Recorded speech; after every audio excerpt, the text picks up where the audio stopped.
All your life, you have been measured by a phantom metric. They told you intelligence was a number, an IQ score, a grade, a diploma on the wall.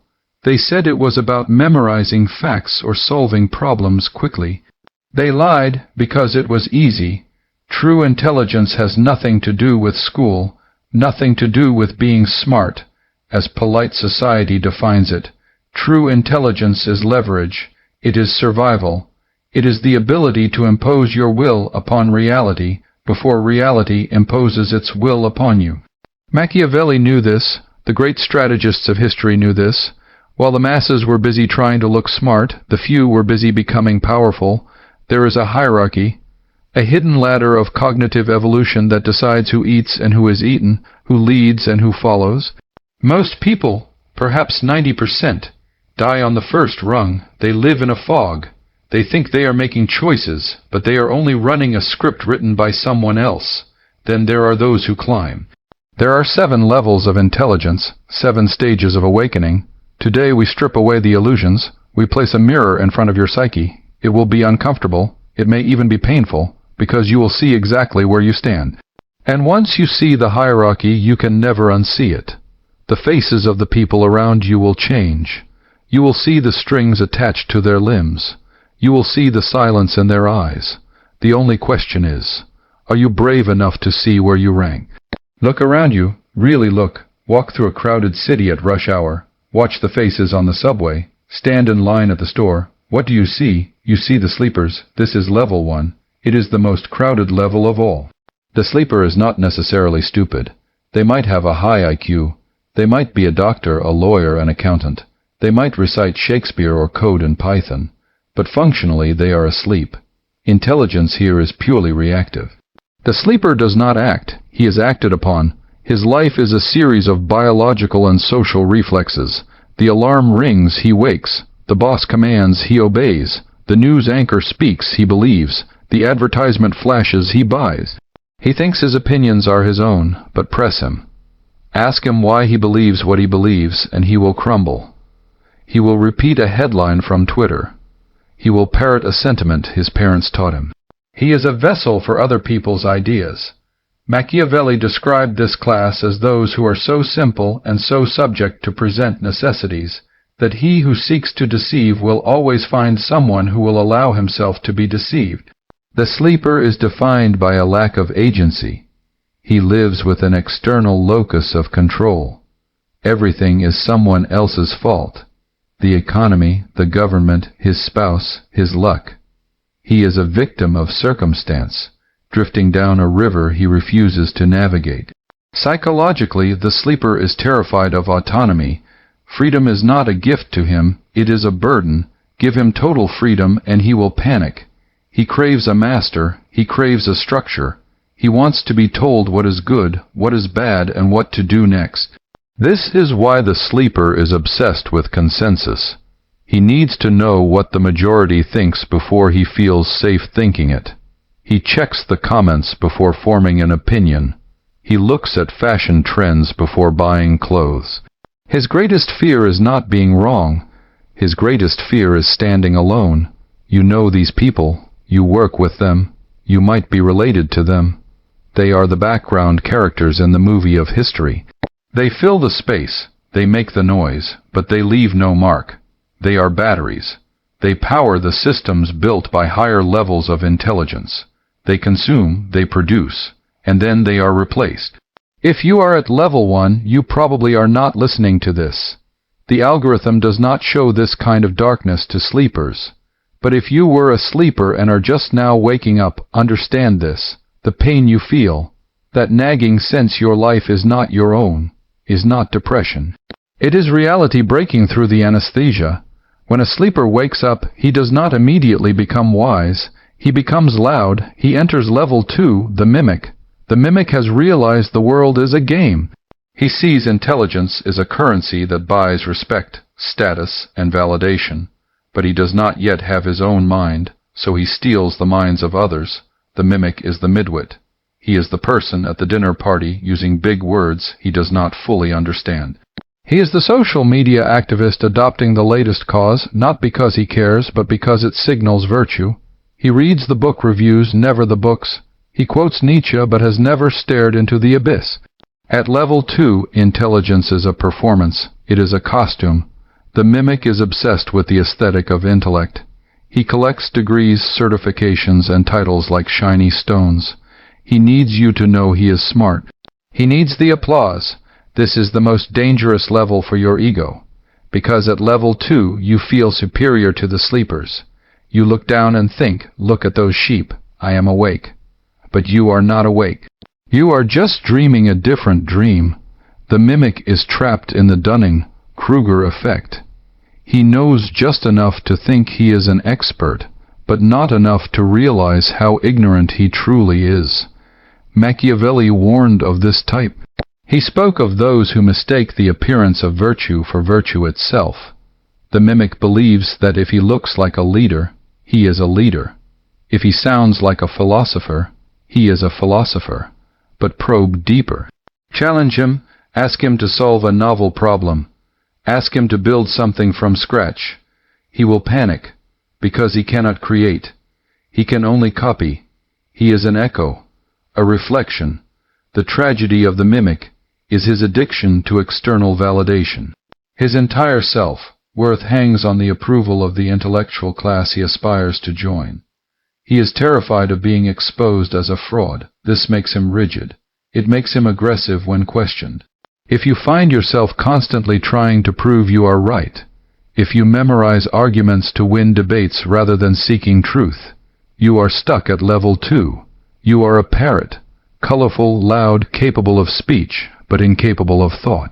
Here is where the darkness begins. When you stop performing for others and start observing reality as it actually is, you ascend to level 3, the calculator. This is the fox. The calculator has dropped the need for validation. He no longer cares if people think he is smart. He cares about winning. This is the first level of true agency. The calculator looks at the world, the laws, the morals, the social contracts, and he realizes they are not absolute truths. They are arbitrary rules, and rules can be bent. Machiavelli wrote, "The lion cannot protect himself from traps, and the fox cannot defend himself from wolves. One must therefore be a fox to recognize traps, and a lion to frighten wolves." The calculator is the fox. He sees the traps. He understands incentive structures. He looks at his boss, his partner, his government, and he asks, what do they want? What are they afraid of? How can I use this? Level 3 intelligence is transactional. It is cold, it is strategic. The calculator is effective. He climbs corporate ladders not by working the hardest, but by maneuvering the smartest. He knows who to flatter and who to ignore. He knows when to speak and when to stay silent. But the calculator is often lonely, because when you view every interaction as a transaction, you kill the human element. You begin to see people as chess pieces, and while this makes you powerful, it also makes you paranoid. The calculator is always watching his back, because he assumes everyone else is a calculator too. He projects his own cunning onto the world. He trusts no one. This is the trap of level 3. You become a prisoner of your own strategy. You are so busy playing the game that you forget to live. You are efficient, yes, but you are hollow. Many successful CEO, politicians, and hustlers stop here. They have money, they have status, but they have no peace. They are trapped in a perpetual state of scanning for threats and opportunities. They are the smartest person in the room, but they are still reacting to the room. They are still playing within a system someone else built. They are winning the game, but they are not free of it. To rise higher, you must stop just looking out for yourself. You must become a force of nature. The fox is cunning, but the fox hides in holes. Level 4 is the operator, the lion. The operator transcends mere calculation. He adds a new element, will. The calculator tries to navigate the world safely. The operator tries to shape the world through sheer force of personality and competence. This is the level of high command. The operator does not just see the chess pieces. He moves them with conviction. He is not afraid of conflict. In fact, he thrives in it. Machiavelli said, "It is better to be feared than loved if you cannot be both." The operator understands this. He is willing to make the hard decisions that the sleepers, mimics, and calculators are too terrified to make. He accepts the burden of responsibility At this level, intelligence becomes generative. You are not just exploiting existing opportunities. You are creating new ones through your ability to execute. People follow the operator not because he manipulates them like the fox, but because he represents order in a world of chaos. He is a lighthouse. He has a vision, and he has the discipline to march toward it, dragging everyone else with him if necessary. But the lion has a fatal flaw: visibility. The operator is loud. He stands in front. He takes the credit, but he also takes the blame. He is a target because he relies on force and presence. His power is tied to his physical energy. If he gets sick, the empire crumbles. If he shows weakness, the wolves attack. The operator is exhausted. He carries the weight of the world on his shoulders. He thinks he is the king, but he is actually the highest, paid servant. He is a slave to his own ambition. He thinks power is about doing, about controlling, about being seen. He has not yet learned the ultimate lesson of power, that the most dangerous things in the universe are the ones you cannot see. Now we enter the deep water, the levels not taught in school, the levels the moralists warn you against. Level 5 is the puppeteer. If the fox is cunning and the lion is strong, the puppeteer is invisible. The puppeteer has realized that direct control level 4 is inefficient. It creates resistance. Push someone and they push back. Order someone and they resent you. But if you make them want to do what you want them to do, you own them. This is soft power. This is influence. The puppeteer does not stand on the podium. He stands in the shadows behind it. He whispers in the ear of the lion. He understands the deepest layers of human psychology. He knows humans are driven by two things, desire and fear. He does not fight reality. He seduces it. The puppeteer creates narratives. He engineers situations where the outcome is inevitable, yet everyone feels they made a free choice. He is the master of plausible deniability. If a project fails, his name is nowhere on it. If it succeeds, he reaps the reward. He operates through intermediaries. He uses the sleepers, the mimics, the calculators, and even the operators as his limbs. Machiavelli wrote, "Everyone sees what you appear to be. Few experience what you really are." The puppeteer lives by this code. He is a shapeshifter. He becomes whoever he needs to be to get what he wants. He has no fixed identity. He is water to the sleeper. He is a friend to the operator. He is a loyal advisor to the calculator. None of them realize they are being steered. But level 5 comes with a terrible price: dissociation. When you spend your life wearing masks, you forget what your face looks like. When you view every human interaction as a psychological operation, you lose the ability to connect. The puppeteer is powerful, yes, but he is a ghost. He walks through the world, but he is not of the world. He is cold. Colder than the fox. He looks at humanity with the detachment of a scientist observing bacteria in a petri dish. He can predict them, he can control them, but he cannot be one of them. This is the lonely peak of manipulation. Most dark psychologists stop here. They think this is the top. They think being the invisible hand is the ultimate power. But they are wrong, because the puppeteer is still playing the game. He is still manipulating the pieces. He is still reacting to the board. The true master does not play the game. The true master builds the casino. This is level 6, the architect. The architect does not manipulate people. He designs environments. He understands that human behavior is a function of environment. If you want people to walk a certain way, you do not ask them. You do not trick them. You build a hallway. The architect builds the hallway. He creates systems, ideologies, corporations, algorithms, religions, nations. He sets the rules of the game that the sleepers, mimics, foxes, lions, and puppeteers are all fighting over. While the fox is trying to steal a grape, and the lion is fighting for the whole bunch, and the puppeteer is convincing someone to give him the grapes, the architect owns the vineyard. This is systemic intelligence. It is the ability to think in second, third, and fourth-order consequences. The architect thinks in decades and centuries, not fiscal quarters. He is detached from the outcome of individual battles because he has rigged the war. Think of the creators of social media platforms. They are architects. They do not care what you argue about. They do not care which political side wins. They built the arena. They profit from the noise. They profit from the conflict. The architect is not evil. He is not good. He is inevitable. He looks at the chaos of the world and sees patterns. He sees the code behind the matrix, and he rewrites it. To reach level 6, you must abandon the desire for personal glory. You must abandon the desire for control over individuals. You must fall in love with structure. You must become a student of civilization.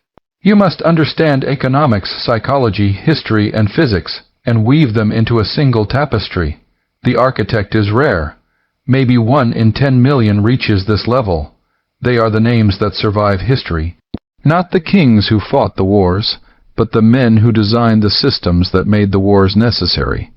But even the architect is not the final level, because the architect is still attached to his creation. He still cares if the system works. He still has an ego, even if it is projected into his work. If his system collapses, he suffers. There is one level higher, a level that is almost inhuman. The final level of intelligence is not about adding more. It is about subtraction. It is the void. At level 7, you stop being the player. You stop being the designer. You become the silence. This is the state of total internal sovereignty. The void has mastered the ultimate Machiavellian trait, complete emotional and psychological detachment from the external world. He owns nothing, yet possesses everything. He has no fear, because he has no attachment. You cannot threaten a man who does not care if he lives or dies. You cannot bribe a man who desires nothing you have. You cannot manipulate a man who has no ego to stroke. The void looks at the architect's systems, the puppeteer's schemes, the lion's wars, and the fox's tricks, and he smiles. He sees it all as a play, a cosmic joke. This is not nihilism. Nihilism is despair. This is transcendence. The void operates with perfect clarity, because his vision is not clouded by desire. He does exactly what is necessary. Nothing more, nothing less. He is like water. Try to grasp him, and he slips through your fingers. Try to cut him, and he reforms. Try to burn him, and he turns to steam, only to rain down on you later. Machiavelli hinted at this. He spoke of fortuna, luck, fate, the chaos of the universe. He said half our lives are governed by fortuna and the other half by our will. The void has aligned his will with fortuna. He does not fight the current. He becomes the current. In Eastern philosophy, this is the Tao. In Stoicism, this is the sage. In dark psychology, this is the ultimate predator. Because if you encounter a man at level 7, you are helpless. You cannot read him. You cannot predict him. He reflects whatever you project onto him. He is a mirror. Look into him and you only see yourself. He can descend to level 4 to lead an army, then ascend back to the void. He can play the fox in a negotiation, then return to the void. He uses the other levels as tools, but he does not live there. He lives in the fortress of his own mind, a fortress with no doors. This is the ultimate freedom.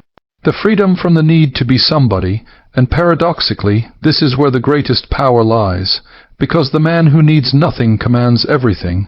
Now the mirror is in front of you. Where do you rank? Be honest. The lie you tell yourself is the most expensive lie you will ever buy. Are you a sleeper, drifting, reacting, waiting for permission to live? Are you a mimic, seeking applause, memorizing quotes, pretending to understand? Are you a calculator, trapped in the rat race, paranoid, transactional, lonely? Are you an operator, exhausted, carrying the weight, a target for everyone? Are you a puppeteer, hiding in shadows, losing your soul to the masks you wear? Are you an architect building systems obsessed with legacy, or are you approaching the void? Most of you are oscillating between level 2 and 3. You are smart enough to know the game exists, but you are still seeking validation, level 2. Or you are trapped in the transaction, level 3. That is okay. Awareness is the first step of the ascent. But understand this, the system is designed to keep you down, school is designed to make you. a sleeper. University is designed to make you a mimic. The corporate ladder is designed to keep you a calculator. They do not want architects, and they are terrified of the void. If you want to climb, you have to go against the grain of your entire biological and social programming. You have to kill the part of you that wants to be liked. You have to kill the part of you that wants to be safe. You have to accept that intelligence is not about being nice. It is not about being right. It is about being effective. It is about seeing the code. So how do you move up? You do not climb by adding more information. You climb by removing illusions. To move from sleeper to mimic, you must wake up to the value of knowledge. To move from mimic to calculator, you must stop caring what people think and start caring what works.